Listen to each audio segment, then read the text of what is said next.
It is un-Islamic, it is unhuman, it is unethical to keep the body even for 10 days and you are waiting for 10 years. My prayers are with you, and I strongly condemn this action of Hamas. And hence, this action in self proves that Hamas is a terrorist organization. I pray that no mother on Mother Earth go through what you have gone through. The body of your son should immediately be released and to hand it over to you. That is your right. That is human right. That is your legal right. That is your Islamic right.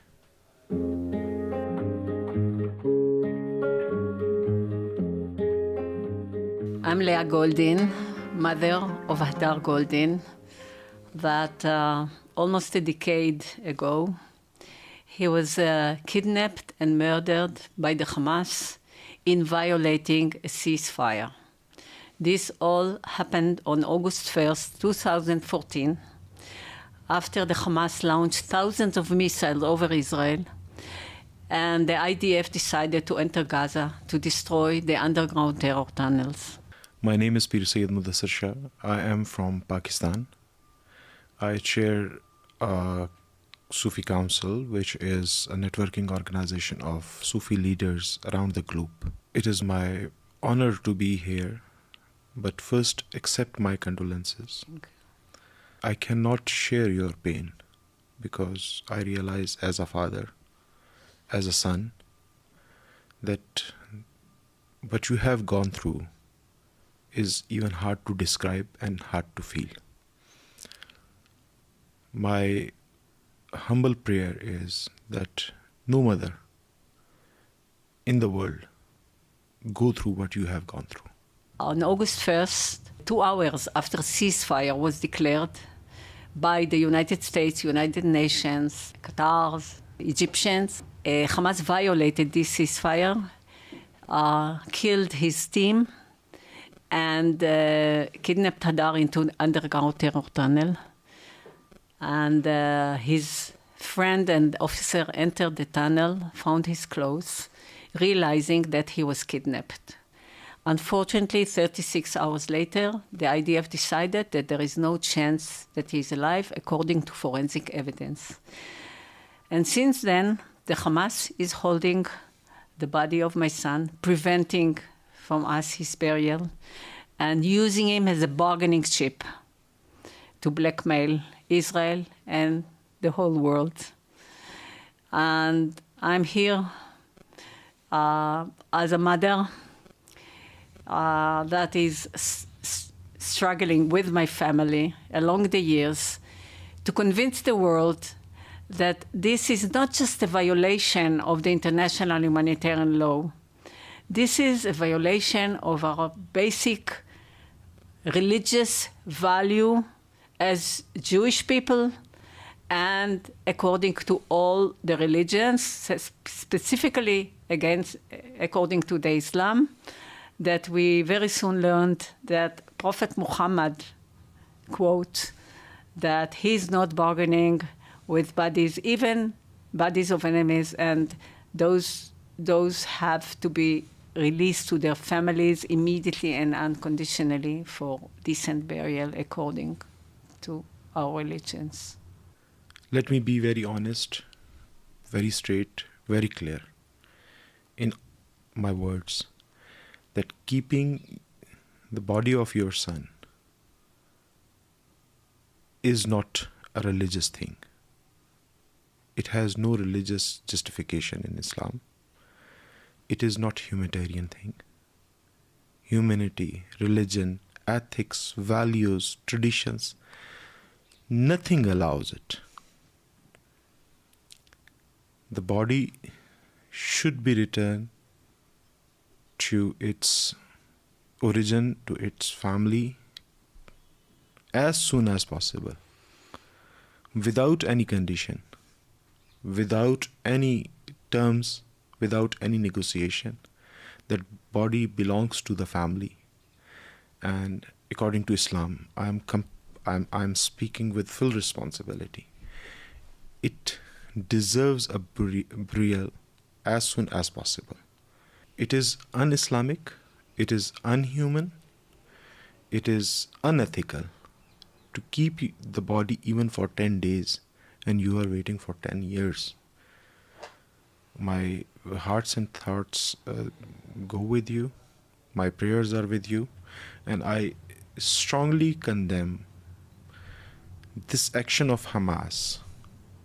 And hence, this action in self proves that Hamas is a terrorist organization that has no logical, religious, ethical grounds to exist. And I will say that each and everyone who supports Hamas is supporting their crime. They are part of this crime. So people, communities, countries should shun off Hamas, withdraw their support, and if they don't have this courage or this moral standing, at least they should pressurize Hamas not to use the name of Islam for these unethical things, and they should put pressure on Hamas to return the body of your son as soon as possible. Being a Muslim, as a Muslim, what is going on the name of Islam, that's not Islam. Islam was there to give respect to humanity, not to insult humanity. A person's life is very precious in Islam. Every dead body is very respectful in Islam. You know, the Islam I know and I practice, in that Islam, God resembles him with his love with the love of mother. And testing the love of mother for 10 years is not Islamic. Unfortunately, here in Israel, I've experienced war since I was born. But during the last 30, 40 years, it actually became a war against terror, which is tremendously different, you know. We've experienced terror inside Israel, outside Israel, but here, what happened on August 1st, when my son was actually kidnapped and killed in violation of a ceasefire, was a real turning point.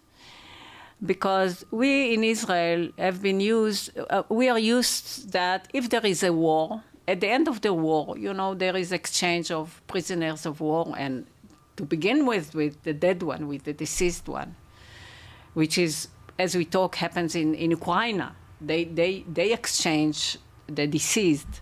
But what happened here, from our point of view, like a giving in to terror entity, which is the Hamas. And the whole atmosphere is that they are terrorists, so we don't have anything to do with it because they violate everything. Since 2014, and since Hadar was killed in a ceasefire, we started walking the world, you know, approach international organization, we were looking for international justice, you know, saying this is a violation of the humanitarian law, please do something. And just to remind you, according to humanitarian law, there is a specific chapter discussing the deceased, kidnapping helpless people, prevented for burial according to all religions. So it's not something private that is my understanding or gut feeling. It's something well known since World War II. But and actually this actually moves the responsibility to the world, to the nations, you know, that we are actually discussing something that is fundamental religious issues, that you don't use it as a bargaining chip. And for the last 10 years, either we get the response, we cannot do anything because they are terrorists and they don't obey anything. But I keep saying, no, they are religious. They at least present themselves as religious, because when they come to kill us, they call Allah Akbar. So they use the Islamic religion as in order to rationalize whatever they do. Now, on the other hand, since this all is connected to humanitarian law, it actually becomes a worldwide responsibility, specifically to the Islamic countries, because I don't expect to change terrorists. They are terrorists, and they should be punished. But I'm calling, and I need your help to call those Islamic good countries and not so good countries to say, no, this is unacceptable. This is not Islam. And they should not stand aside. Being silent against this violation of our religion is actually taking part of it. They should do something to change it. And the change would be to bring Hadar unconditionally and immediately to decent burial, to us to bury him.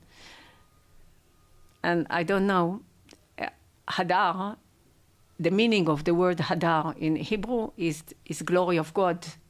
So I keep saying along the years, bring Hadar home and you will win the glory of God, you know? And now sitting with you, you know, as a imam and a sheikh, for me, that I grew up in a Jewish religious society, it's very exciting and strange, you know? But this is our common ground. This is our common ground that we are fighting for the last 10 years. And especially after October 7, we used to say, if you don't bring Hadar Goldin to decent burial in the right way, you will have a lot of Hadar Goldin. And look what happened on October 7. Out and loud before cameras, they pictured their kidnapping of the dead. So what I'm fighting is for my son, but this would be a turning point to the whole concept of kidnapping dead people and preventing them from decent burial. So this is what I feel. This is my beliefs. These are our values, our family values that we are fighting for. And I wish we can bring back those important values to our society, not just in Israel, worldwide, to East and West, and whoever influence our lives. Can't agree more. Can't agree more. And I second your words. And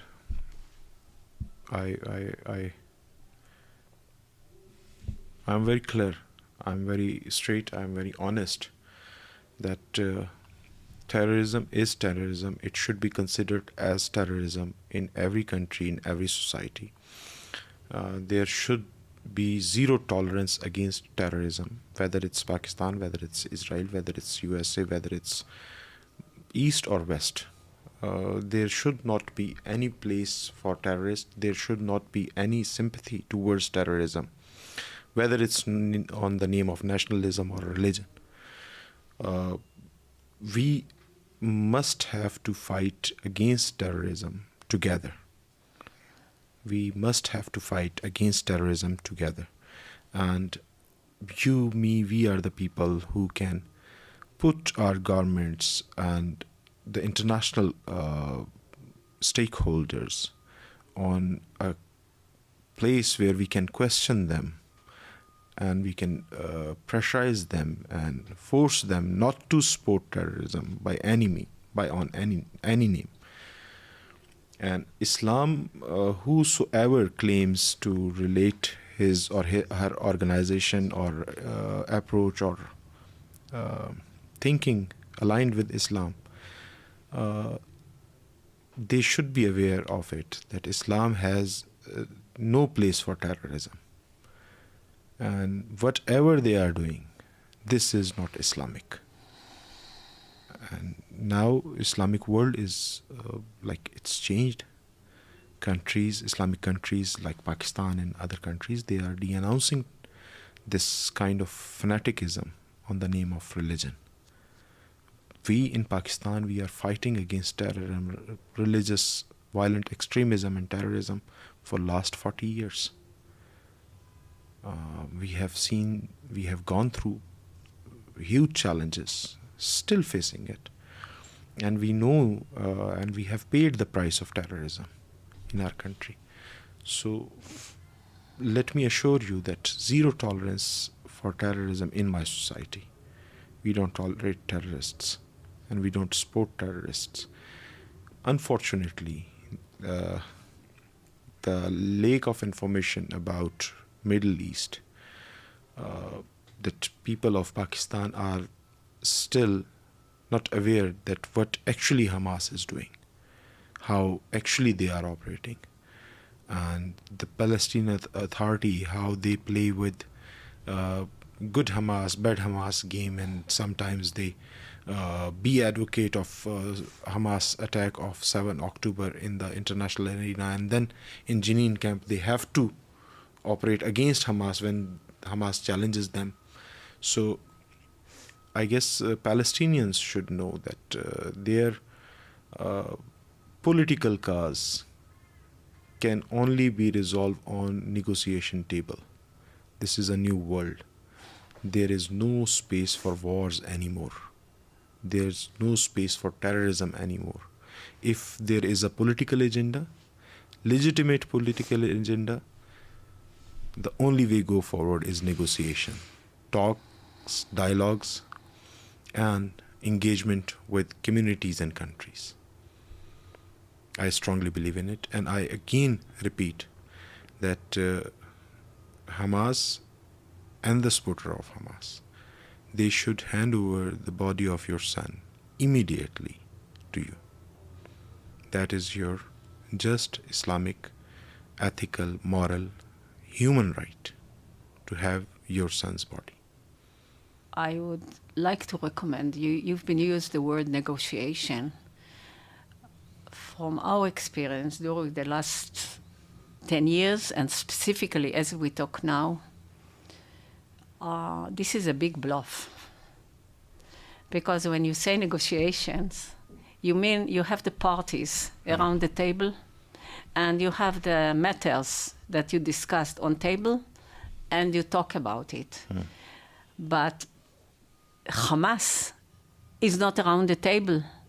So actually, the negotiations are done by third parties, are done by and I would say specifically by Qatar, who actually support them in building their terror infrastructure. That's what we know now. We knew along the year, but now we have evidence. We don't have the real parties that are negotiating. So from our perspective, this is the big bluff. Looking at Qatar, Egypt, I don't know who else, Turkey, Iran, whoever has a say, Emirates, I don't know. It's not there yet because we give a waiver to terror. The fact that they are not forced to share their discussion, those Islamic representatives don't look in their eyes and actually admit that something is wrong here. And I'll go back to the religious ground. Maybe they don't want to sit with them around the same table. So to begin with, we should look for the right stakeholders. So if currently the whole discussions about hostages and whatever happens in Gaza is not between Hamas, but between those stakeholders that represent Hamas, and I would say represent, because this is the meaning.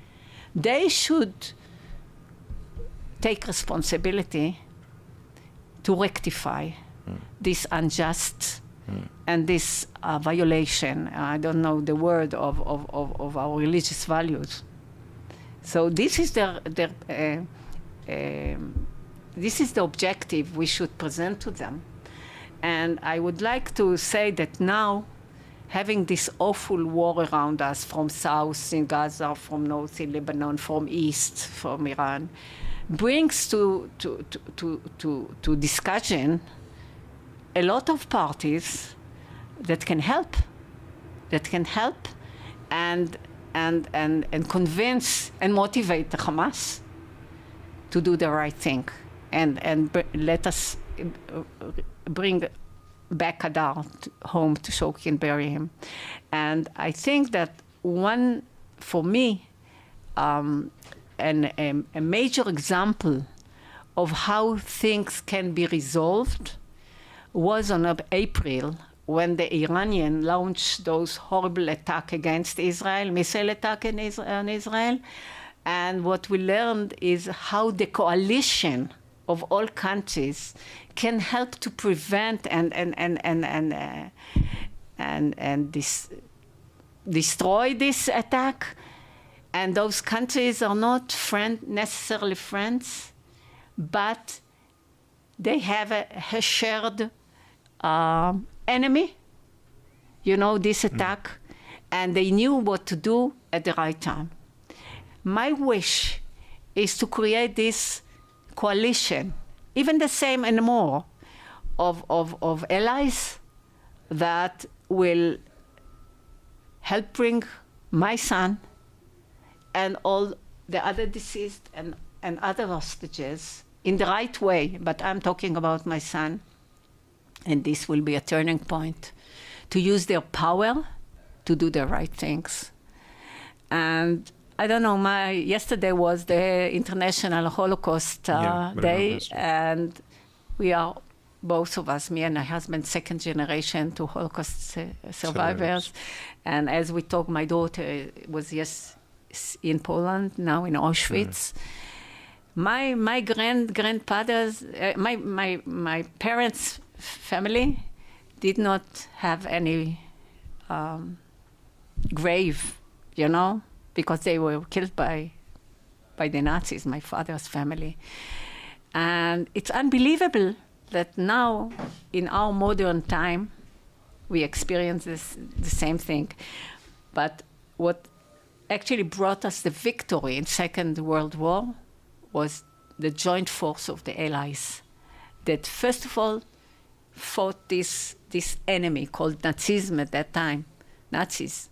Now we have a different terror, but we have to begin with fighting for our values and disarm this terror entity from all the rational they try to build in, and all the others are silent. They should not be silent. They should convey our voice, and I'm truly appreciate and thankful to you for willing to convey this voice to the right people. Thank